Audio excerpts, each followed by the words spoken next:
विधान परिषदेच्या 11 जागांसाठी पुढच्या महिन्यात निवडणूक होणार आहे आणि या निवडणुकीमध्ये विधानसभेचे आमदार मतदान करणार आहेत। त्यामुळे पुन्हा फोडाफोडीच्या राजकारणाला ऊत येण्याची शक्यता आहे। दरम्यान महायुती आणि महाविकास आघाडीचं विधानसभेतलं गणित आणि विजयाच्या समीकरणावरचा आमचा हा खास रिपोर्ट पाहूया। विधान परिषदेच्या 11 जागांसाठी निवडणूक, पुन्हा रंगणार फोडाफोडीचं राजकारण।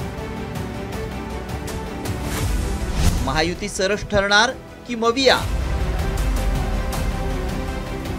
राज्याच्या जनतेला पुन्हा एकदा फोडाफोडीचं राजकारण पाहायला मिळण्याची शक्यता आहे, कारण विधान परिषदेच्या 11 जागांसाठी 12 जुलैला निवडणूक होणार आहे। या निवडणुकीत आमदार मतदान करणार आहेत। त्यामुळे महायुती किंवा मवियानं आपल्या संख्याबळापेक्षा जास्त उमेदवार उभे केल्यास फोडाफोडीच्या राजकारणाला ऊत येणार आहे।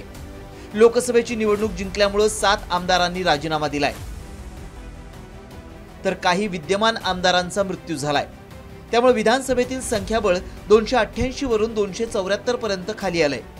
त्यामुळे विजयासाठी मतदानाचा कोटा 25 असण्याची शक्यता आहे। सध्याच्या संख्याबळानुसार कोणत्या पक्षाकडे किती आमदार आहेत पाहूया।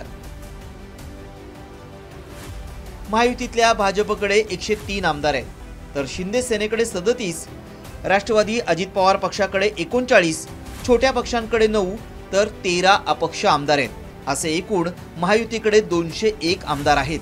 मवियाच्या बाबतीत बोलायचं झाल्यास काँग्रेसकडे 37, ठाकरे गटाकडे 15, राष्ट्रवादी शरद पवार पक्षाकडे 13, शेकापकडे 1 आणि अपक्ष 1 असे मिळून 67 आमदार आहेत।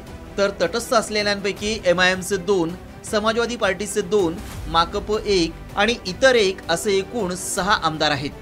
विधानसभेचं एकूण 274 एवढं संख्याबळ आहे।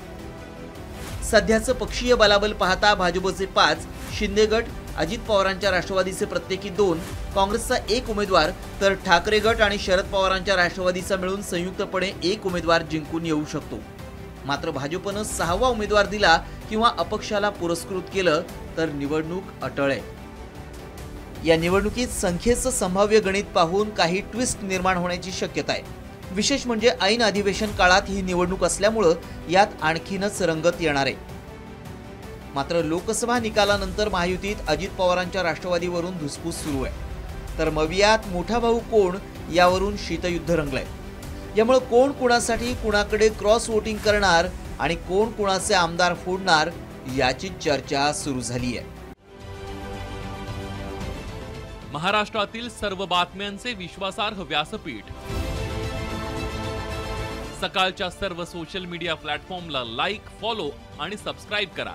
तसंच सर्व नोटिफिकेशनसाठी बेल आयकॉन प्रेस करायला विसरू नका।